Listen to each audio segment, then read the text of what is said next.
Tempat pemakaman umum Puncak Sekuning menjelang Lebaran terpantau sepi. Tak seperti biasanya menjelang Lebaran, kuburan atau pemakaman akan ramai dikunjungi masyarakat yang berziarah. Biasanya mereka juga sekaligus membersihkan makam yang ditumbuhi rumput agar terlihat bersih. Pantauan Semek.co Sabtu 30 April, TPU Puncak Sekuning bertempat di Jalan Puncak Sekuning nomor 518 26 Ilir, Kecamatan IB1 Palembang, kini sepi peziarah. Kawasan TPU tersebut tidak ramai peziarah setiap harinya.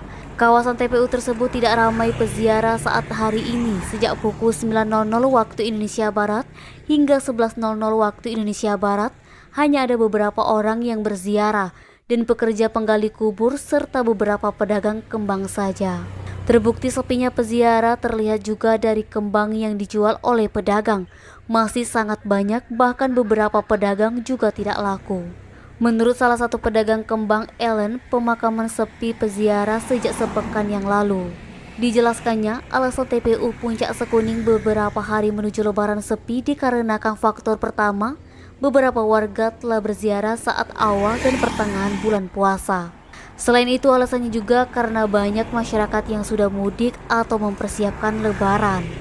Ellen menyebutkan saat TPU Puncak Sekuning sepi, dia hanya menjual kembang 2-6 bungkus per hari. Harapannya semoga ramai peziarah lagi mungkin saat Lebaran kembali normal atau setelah Lebaran banyak peziarah lagi. Nabang, Sumeko TV melaporkan.